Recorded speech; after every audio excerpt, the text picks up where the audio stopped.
ओम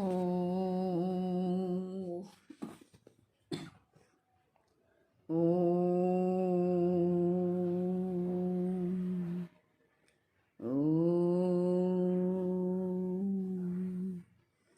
ओम सहनाववतु सहनौ भुनक्तु सह वीर्यं करवावहै तेजस्विनावधीतमस्तु मा विद्विषावहै। ओम शांति शांति शांति। गुरुर्ब्रह्मा गुरुर्विष्णू गुरुर्देवो महेश्वरः गुरुरेव परब्रह्म तस्मै श्री गुरवे नमः।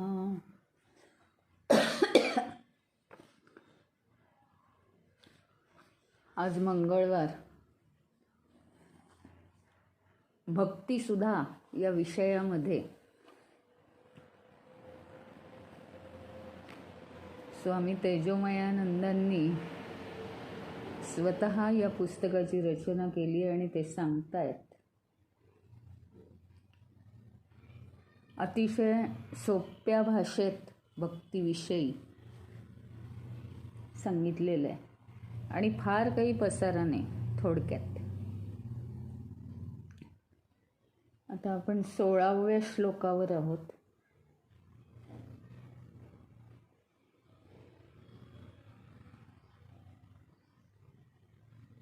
भावानंदोऽनुभूयेत भक्तिर्यस्य रसात्मकः योगिभिर्नोपलभ्येत सख्यदास्यादिरूपकः. म्हणजे काय? भाव, आनंद. भक्ती म्हणजे काय? ठराविक भावाचा आनंद. अनुभूयेत म्हणजे अनुभव घेतात. अशा या ठराविक आनंदाचा अनुभव घेतात. आणि भक्तैः यः रसात्मकः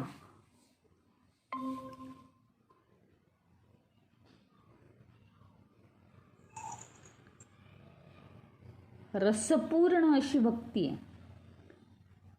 आणि ती भक्ती कोणकोणत्या प्रकारची आहे? सख्य, दास्य, रूपकः. सख्य आणि दास्य यांच्या रूपाने ती भक्ती आहे. योग्यांना सुद्धा अशी भक्ती प्राप्त होत नाही.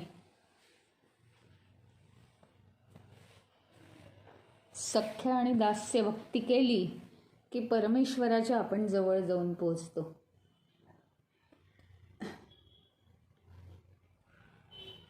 काय सांगतात थोडक्यात या श्लोकामध्ये? भगवंताच्या दास्यभाव, सख्यभाव अशा भावांमुळे काय होतं? आनंदाची अनुभूती येते.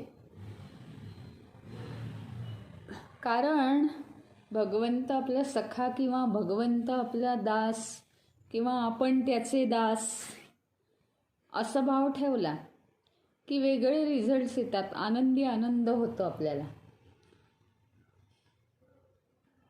अत्यानंद मिळतो. आणि असा आनंद योग्यांना सुद्धा मिळत नाही.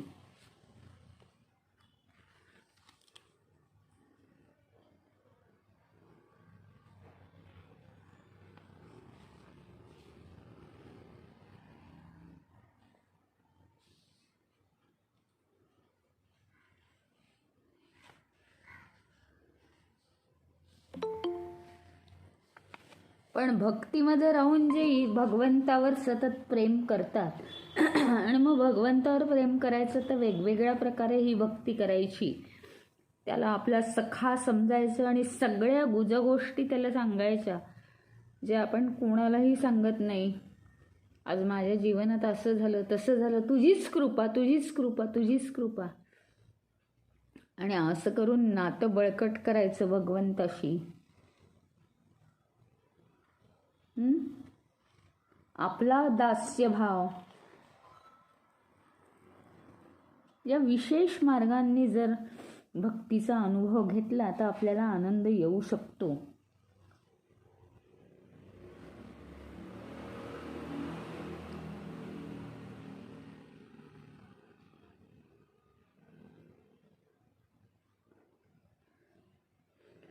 हे आपण मागेही बघितलं होतं की संत सूरदास काय म्हणतात की श्रीकृष्णाला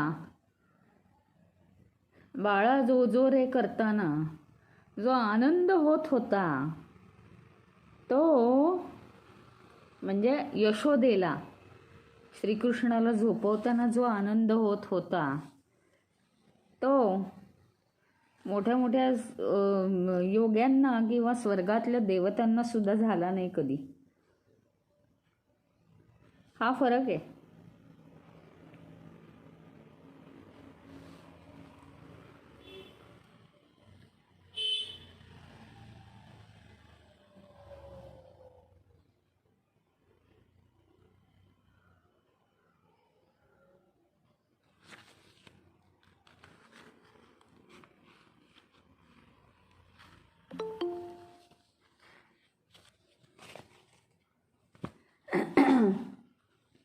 भक्तीचे असं वेगवेगळ्या पद्धतीने त्यांनी विचार केलेला आहे की भक्ती जरी एक असली ना तरी मात्र तिच्या अभिव्यक्ती वेगवेगळ्या आहेत.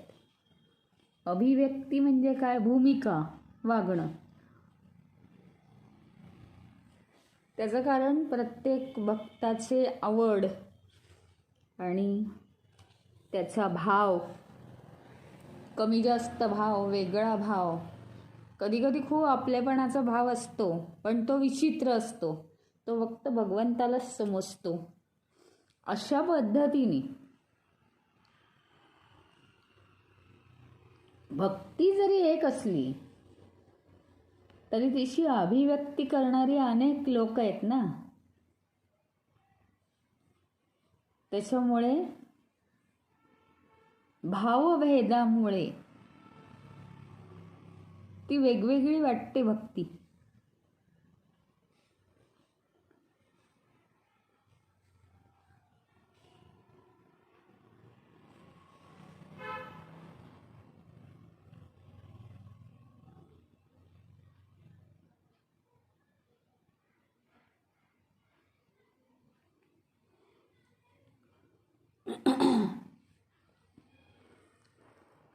त्यामुळे वेगवेगळ्या नात्यामध्ये भगवंताला ठेवावं आपल्या.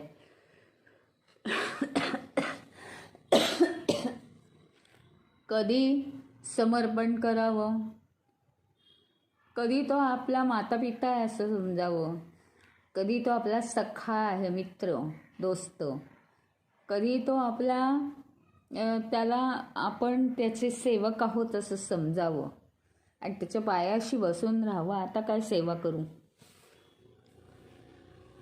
कुठल्याही मार्गाने भगवंताच्या जवळ जायचं ही आयडिया सोडायची नाही आपण. म्हणजे मग ती भक्ती होईल आणि म्हणजे नुसतंच बोलण्यापेक्षा तो प्रॅक्टिकली तो आनंद आपल्याला मिळेल.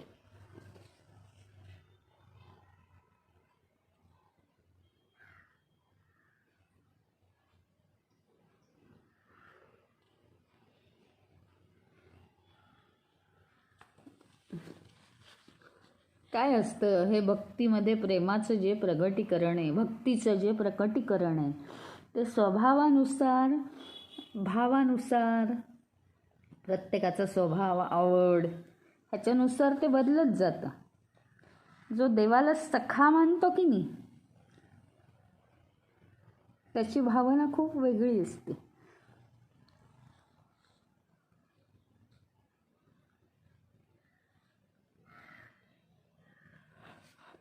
कुणाच्या मनातला भाव एकदम भगवंताबद्दल जवळीकीचा असतो.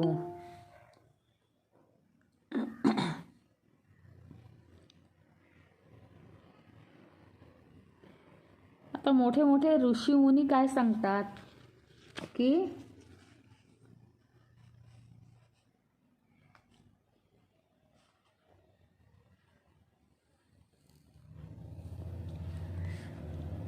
असे अनेक वेगवेगळे जे भाव आहेत त्याचा आपण आता अभ्यास करूया. पूजायामनुरागो वा कथा ध्यान जपादिषु ईश्वरार्पण बुद्ध्या वा सर्व कर्मानुपालने.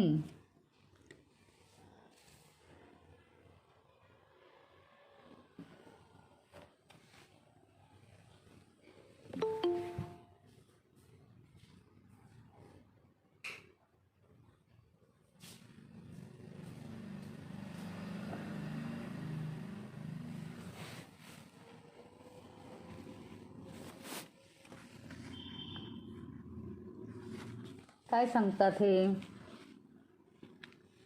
पूजेसाठी म्हणजे पूजा का घालायच्या मोठमोठ्या, कथा करायच्या, यज्ञ करायचे, यावर काही लोकांचं प्रेम असतं.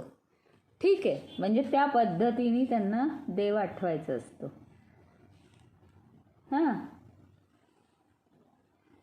किंवा जप करायला आवडतो. काहींना नुसतं कर्म करायला आवडतं. कर्म करायचं ईश्वर भेटतोच म्हणतात.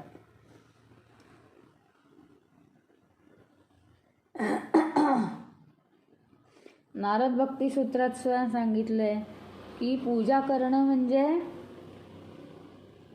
प्रेमच करणं आहे ईश्वरावर. पण सुरुवातीच्या काळात ना,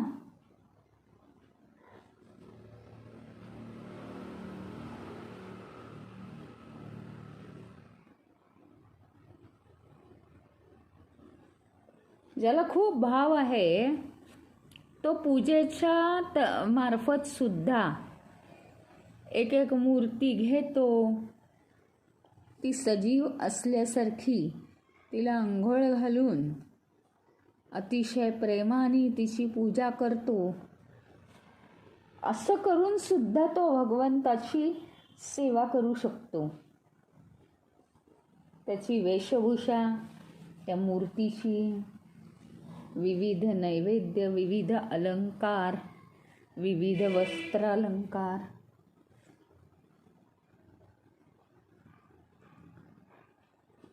कोणी मंत्र पठण करतात, कोणी भजन म्हणतात, कोणी नुसती पूजा करतात, कोणी नैवेद्य भक्तिभावाने दाखवतात.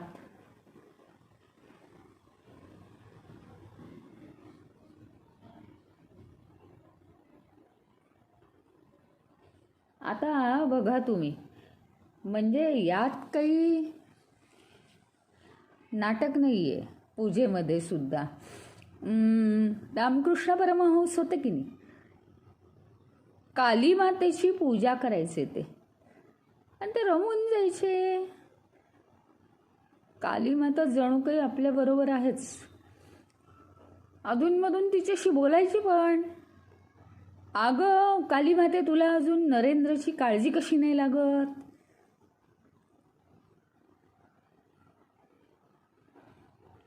बस, म्हणजे असं पण होतं, असा पण भक्तिभाव असतो. पूजेच्या मार्फत सुद्धा तो भक्तिभाव करू शकतो. कोणत्याही मार्गाने ते ईश्वराशी तद्रूप होता येतं. कथा केल्या. कथा करणं म्हणजे काय? आपण कथा करणं किंवा कथा ऐकणं. भागवत कथा, रामायण कथा,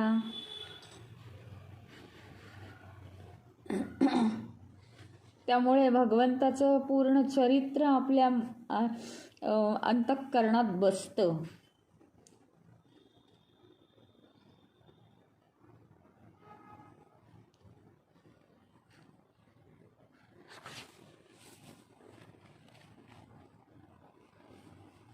तर कोणी मानस पूजा करतात. म्हणजे अनेक मार्ग आहेत, तुम्ही करा ना त्या पद्धतीने, काही म्हणणं नाही. पण भक्तीचा मार्ग सोडू नका तुम्ही, एवढंच आहे.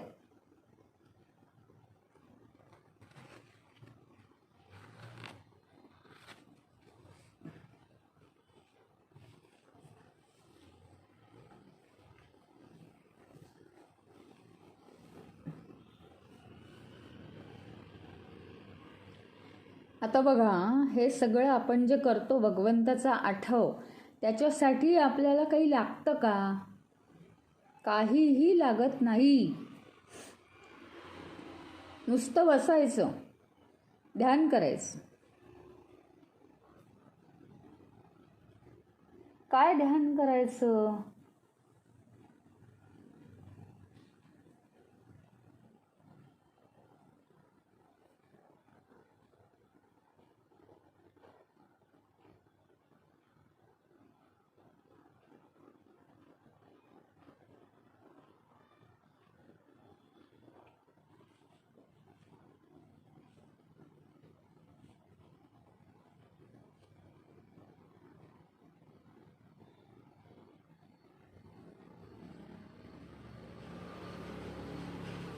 फक्त असं म्हणणं आहे की सतत या सगळ्या भक्तीच्या लक्षणांचा एक ना एक लक्षणाचा सतत आपल्या जीवनामध्ये जर अवलंब झाला तर परमेश्वराशी नातं आपलं घट्ट घट्ट होत जाईल आणि जीवन सुरळीत चालेल. आनंदी आनंद पसरेल आणि परमश्रेष्ठ तत्वसुद्धा प्राप्त करून घ्यायला मन शांत राहील आणि आपल्याला त्याचा उपयोग होईल पुढच्या विकासासाठी.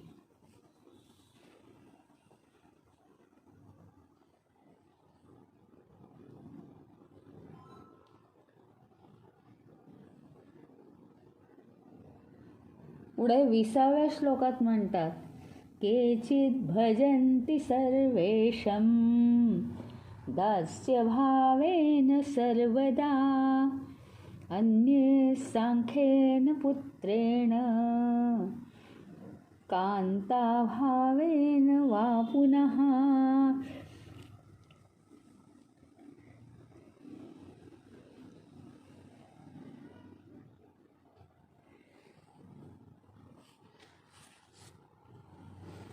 काय आहे,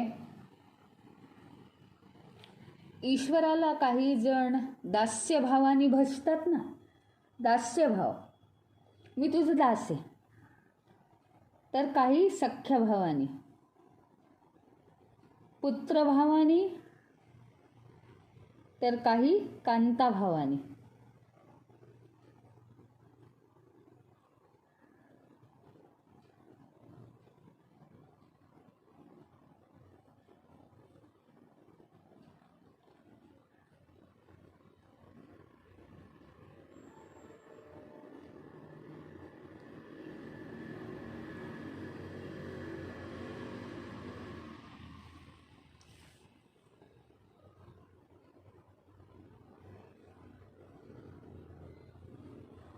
काही पुत्रभावानी परमेश्वराला भजतात, काही कांताभावानी परमेश्वराला भजतात. पण आता भाव कुठलाही असू दे, त्यांनी भक्ती वाढली पाहिजे एवढंच एक महत्त्वाचं आहे. विशिष्ट भाव तो आला पाहिजे आपल्याला.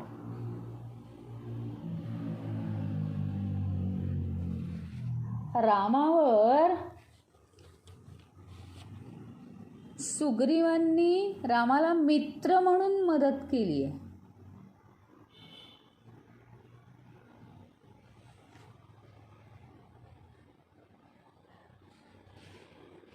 बरं का,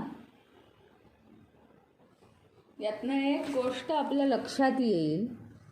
सुग्रीवांनी रामाला एक मित्र म्हणून मदत केली आहे. रामाने सुग्रीवांना राजा बनवलं,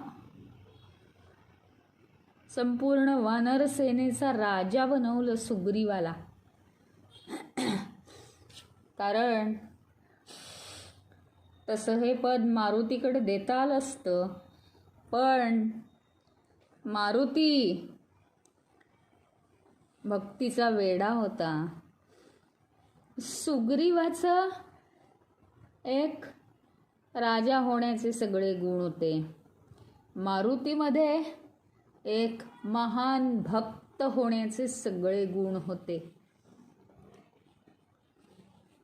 महान भक्त आहे मारुती. आणि तो कसा कायमचा श्रीरामाचा सेवक बनला. तो श्रीरामाच्या आयुष्यातल्या सगळ्या अडचणी तर दूर केल्याच, जास्तीत जास्त दूर केल्या, परंतु त्याचबरोबर स्वतःच्याही जीवनातल्या अडचणी दूर करणार आहे.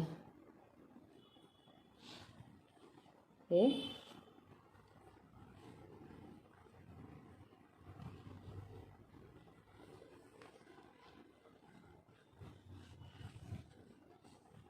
सुग्रीव, याच्यात सांगण्याचा एक महत्त्वाचा मुद्दा म्हणजे मित्र म्हणून सुग्रीवाने मदत केली रामाला, नंतर भक्त म्हणून मारुतींनी मदत केली रामाला, भाऊ, लहान भाऊ म्हणून लक्ष्मणाने मदत केली आहे रामाला, पत्नी म्हणून सीतेनी मदत केली आहे रामाला, पुत्र म्हणून लवंकुशाने प्रेम केलंय सर्वांनी. वेगवेगळ्या भूमिकेतून आणखीन दुसरं काय आहे? मग दुसरं आणखीन काय आहे? वेगवेगळ्या भूमिकेतूनच तर हे चाललंय.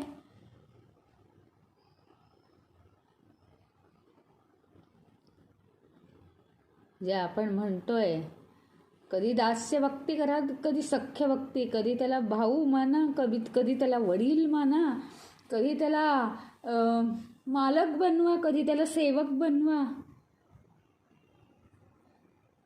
अतिशय प्रेमाचं नातं जोडा त्याच्याशी वेगवेगळ्या पद्धतीने. बाकीची खरी खरी नाती असतात. वेगवेगळ्या व्यक्ती एखाद्या माणसावर वेगवेगळ्या दृष्टीने प्रेम करतात, परंतु इथे काय आहे? एकाच भगवंतावर एकाच व्यक्तीनी वेगवेगळ्या भूमिकात जाऊन प्रेम करायचं आहे.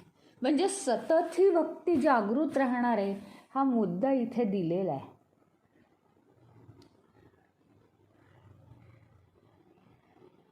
केचित् भजन्ति सर्वेषां दास्यभावेन सर्वदा, अन्ये सख्येन पुत्रेण कांताभावेन वा पुनः. कोणी कोणी काय करतं? दास्यभाव म्हणून त्या परमेश्वराला भजतं किंवा त्याची हे करतं, भक्ती करतं. कोणी कोणी सख्य भावानी, कोणी दास्य भावानी, कोणी पुत्र म्हणून, तर कोणी कांता भावनेने त्याच्यावर प्रेम करतं.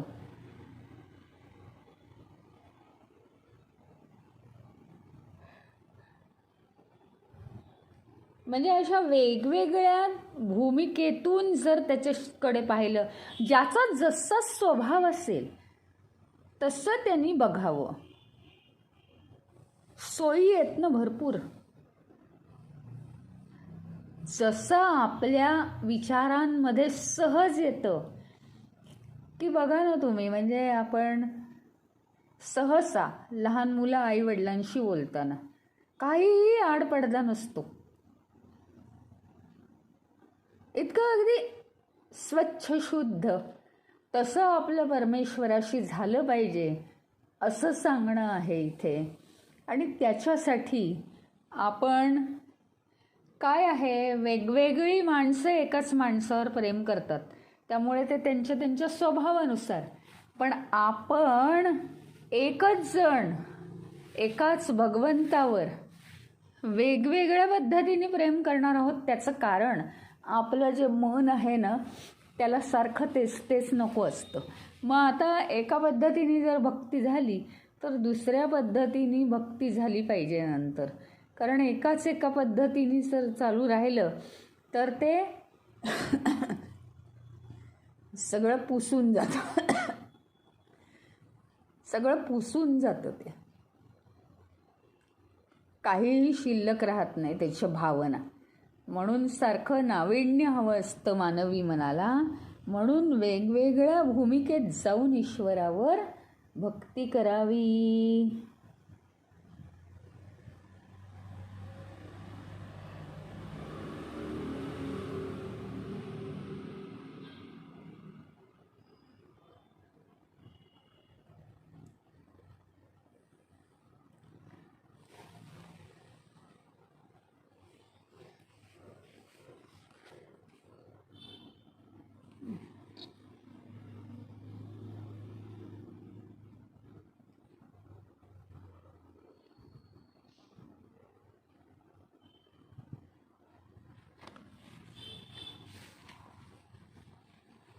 आणि म्हणून काय म्हणतात, यैर्यैर्भावैश्च ये भक्ता.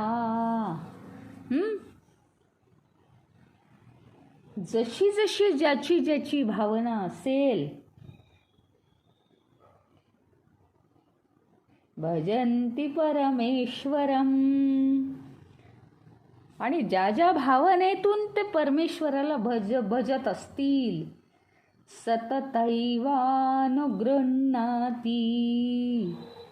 अनुगृह्णाती त्या त्या प्रकाराने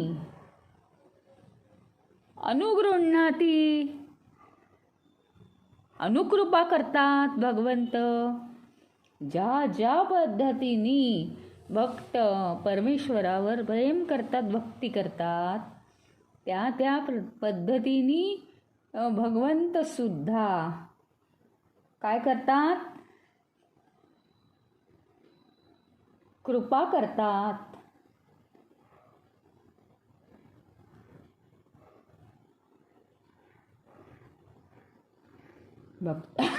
भक्तावर करुणेनी दयाभावानी कृपा करतात.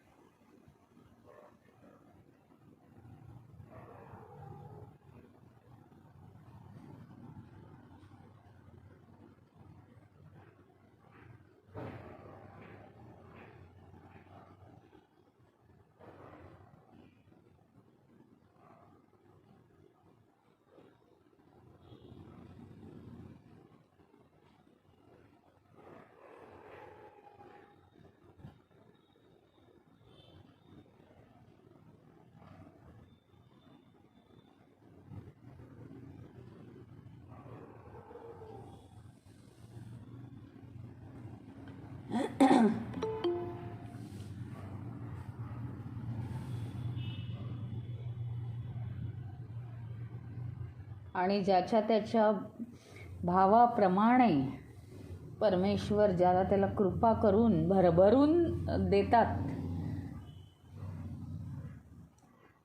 अतिशय ते करुणाशील आहेत भगवान.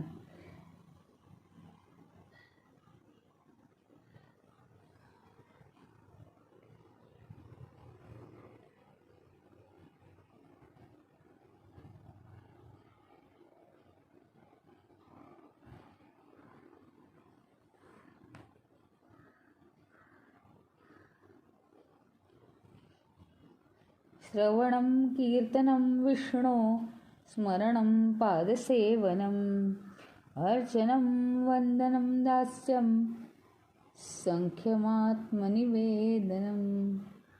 अशी 10 प्रकारची भक्ती आहे. म्हणजेच 9 नवरस भक्ती.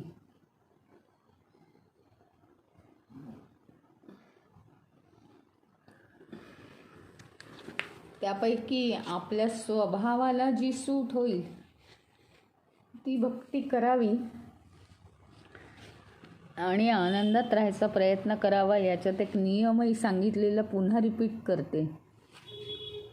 तो म्हणजे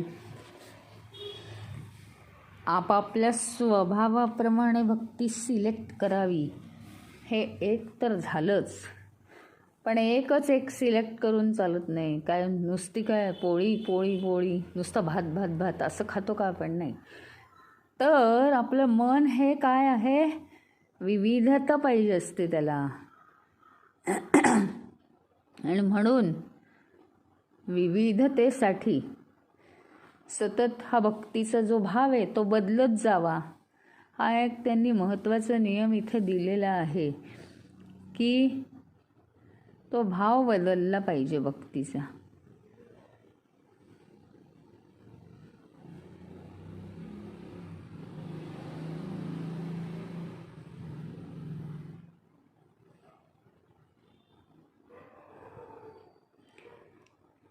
आणि तो भक्तीचा भाव बदलण्यासाठी नवरस भक्तींपैकी आपल्याला एक एक भक्ती सिलेक्ट करायची आहे. आता इथे एक महत्त्वाचा विषय संपलेला आहे आणि पुढचा विषय हा नवीन आहे. तर आपल्याला आता सर्वांना काहीतरी बोलायचं आहे, काहीतरी सांगायचं आहे आणि काहीतरी विचारायचं असेल तर विचारायचं आहे. इथे आज आपले 21 श्लोक पूर्ण झालेत. 22व्याचा काही भाग झाला आहे, पण तो आपण पुन्हा घेणार आहोत. तर आता सांगा, फक्त काहीच नाही आहे असं म्हणू नका, कारण आपण रोज अटेंड करतो आहोत. तर तो काय विषय आहे, मग आपण डिस्कस केलं तर विषय वाढेल. भक्ती हा विषय चालू आहे. शक्यतोवर वेळेत जॉईन करावं, म्हणजे मग सगळं कळतं आपल्याला काय चाललं आहे ते.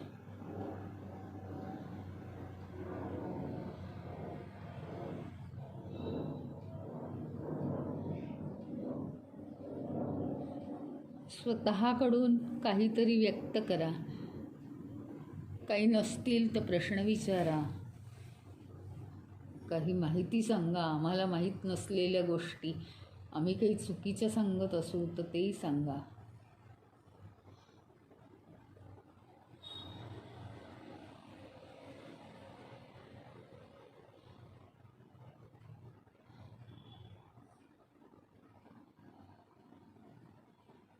बोला, बराबर बोला. नवरस भक्ती आहे.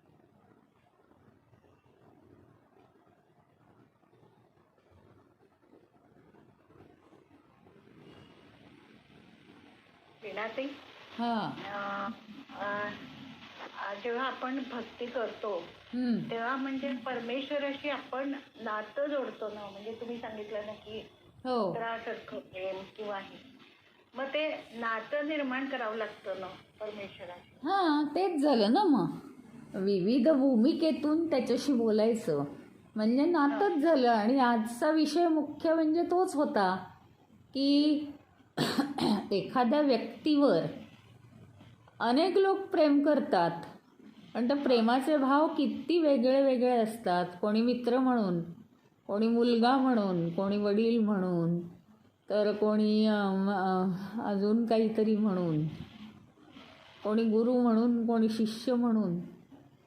म्हणजे किती लोक प्रेम करतात. तर हे झालं व्यक्तीचं उदाहरण. पण परमेश्वराचं उदाहरण काय आहे? आपण एकच आहोत, एकच मनुष्य, एकाच भगवंतावर विविधतेने त्यांनी प्रेम केलं पाहिजे. कारण त्याचं जे मन आहे ते त्याला विविधता आवडते. आता एकच एक तुम्ही जर चालू ठेवलं, समर्पित करा समर्पित करा असं नुसतं म्हटलं, मनाला ते आवडत नाही.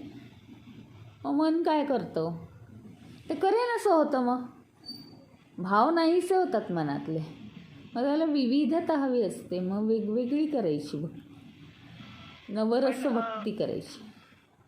पण प्रत्येक वेळेस काय होतं की आता आपण समजा विठ्ठलाला म्हटलं तर आपण विठ्ठू माऊलीच म्हणतो किंवा ज्ञानेश्वर माऊली, म्हणजे पहिल्यांदा आपल्याला आईचंच नातं जोडायची इच्छा का होते म्हणजे प्रत्येक वेळेस परमेश्वराची? त्याचं कारण आपली निर्मिती कुठून झाली आहे याला महत्त्व आहे ना. आता जरी शास्त्र हे सांगतं की चैतन्यामुळे निर्मिती झाली, पण आता ते जाणता येत नाही मला आणि त्याचं ज्ञान नाही. मग आता मला इथे थांबलं पाहिजे की काय जाणता येतं की आई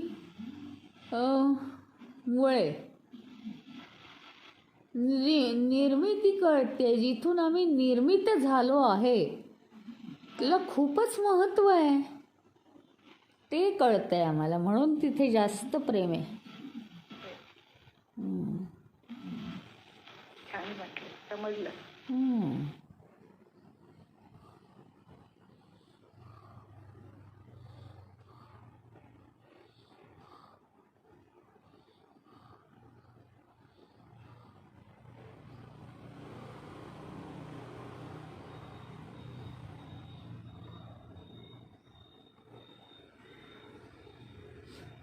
अरे बोला ना, मी थांबली आहे.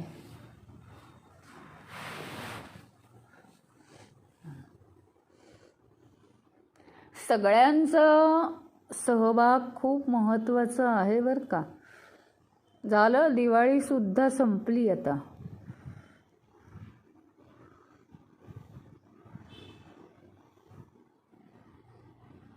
त्याच्यानंतर अजून एक गोष्ट म्हणजे काय माहिती का, की आता गुरुवारी कार्तिकी एकादशी आहे आणि त्याच्यानंतर पुढची जी एकादशी आहे ती ज्ञानेश्वराची एकादशी आहे.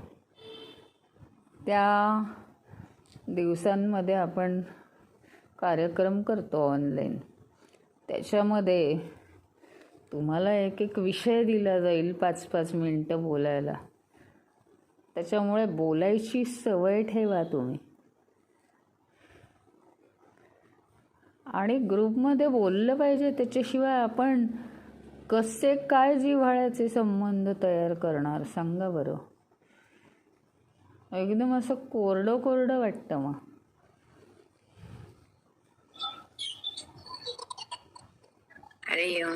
हरिओम. जसं तुम्ही म्हटलं की वेगवेगळ्या भावाने आपण ईश्वराची भक्ती केली पाहिजे, तर मला ती रामकृष्ण परमहंसाचं म्हणजे आठवलं की ते पण अशा वेगवेगळ्या भावानेच म्हणजे ईश्वराला पूजा करायचे. तर असं म्हणजे मी ऐकून आणि वाचून आहे की त्यांनी मारुती प्रमाणे भक्ती अशी केली, तेव्हा ते म्हणजे माकडासारखेच चाळे करायचे, झाडावर जाऊन बसायचे, असं म्हणजे स्वतःला त्या रूपात त्यांनी हे करून घेतलं आणि तशा प्रकारे भक्ती करायची. नंतर राधेच्या रूपात तेव्हा जेव्हा त्यांनी भक्ती केली, जशी राधाकृष्णाची भक्ती करायची, तर त्यांनी म्हणजे मग स्त्री वेश घेतला आणि मग तशा प्रकारे ते भक्ती करायचे. पण ती त्यांची भक्ती होती ती खूप कुठे पुढे गेली होती आणि त्यांना भान नसायचं, म्हणून अशा पद्धतीने त्यांनी भक्ती केली. पण आपण अर्थात त्या मार्गावर नाही जाऊ शकत, पण आपण सरळ पद्धतीने आपण जाऊ शकतो. असे भाव मनात ठेवून. भाव मनात ठेवून. आणि म्हणून भगवंतांच्या भाषेमध्ये असं होता कामा नाही ना, स्त्रीवेश वगैरे असं नाही होता कामा. मानवी जीवन आहे ना ते, तर त्याला काहीतरी नियम पाहिजेत, कारण आजूबाजूच्या लोकांना तुमची भक्ती दिसते, असं कसं सगळ्यांनी स्वीकारायचं. त्यामुळे हे जे आपले भगवंत आहेत, भगवान श्रीकृष्ण, ते सगळीकडे आपल्याला बॅलन्स करायला लावतात.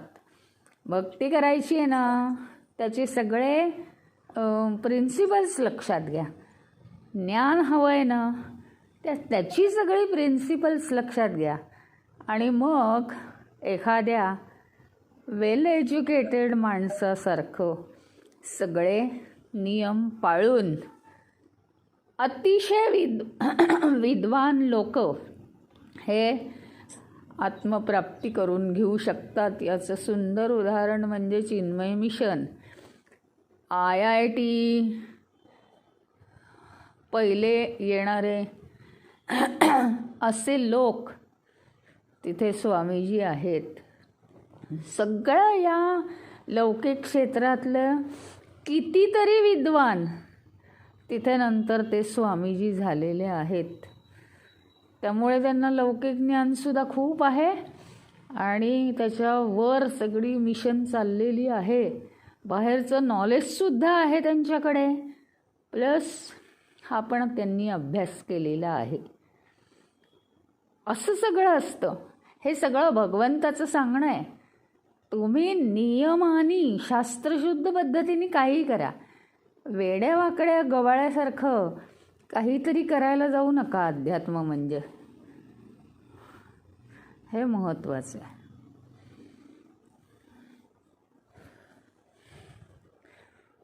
चला पुढे कोण आहे, नाव घेऊ कमी आता.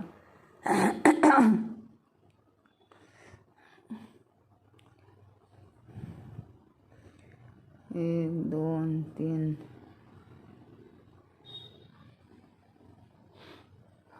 बोला. अजून काय दिवाळी संपली नाही वाटतं सगळ्यांची.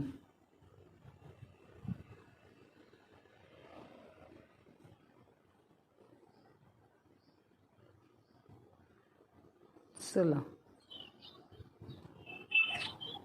इस्कॉन मध्ये पण तसेच खूप हायली क्वालिफाईड आणि एज्युकेटेड हे हो. प्रभू म्हणून आहेत. ते पण सगळं सोडून त्याच्यात गेलेले. हो बरोबर.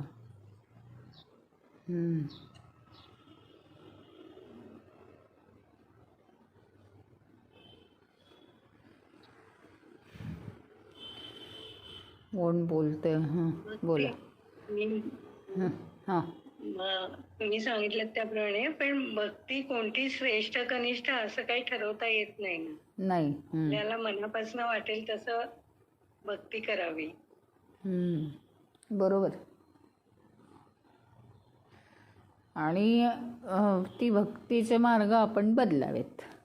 ज्यावेळी जो मूड आहे त्या पद्धतीने पण परमेश्वराला आपलं म्हणावं आणि ती भावना वाढवावी. बरोबर. बरोबर. भक्तीमध्ये सगळ्यात चांगला प्रकार म्हणजे श्रवणम. बरोबर.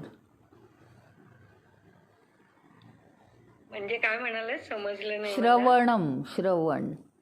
श्रवणम. बरोबर.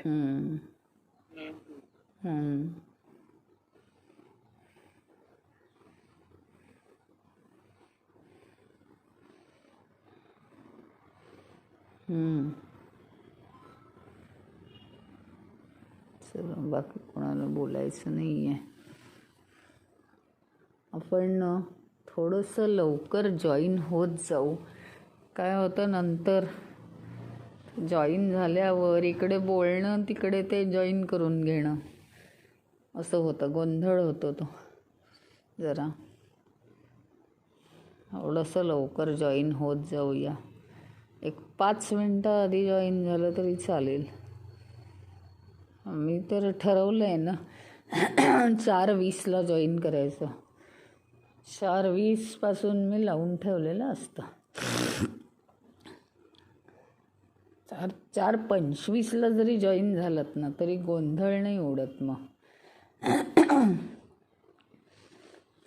मग सगळं इकडे पुस्तक काढा, तिकडे ते जॉईन करून घ्या, इकडे प्रार्थना म्हणा, तिकडे ते करा, असं होतं. आणि ही भक्तीचं सुद्धा आता जास्त काही उरलेलं नाही आहे. नाहीतर ते मिस झालं ना तुमचं पुढच्या वेळेस पुढच्या मंगळवारी जॉईन व्हा लवकर.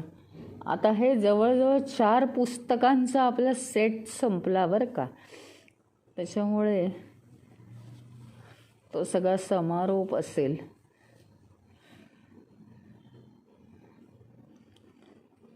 आणि थोडंसं बोलण्याच्या तयारीत राहा. आता पुढच्या एकादशीला, ही एकादशी नाही आहे, त्याची पुढची एकादशी, तेव्हा आपल्याला सगळ्यांना एक एक विषय दिला जाईल. 4-4, 5-5 मिनटं बोलायचं आहे त्याच्यावर. सर्वांनीच बोलायचं आहे.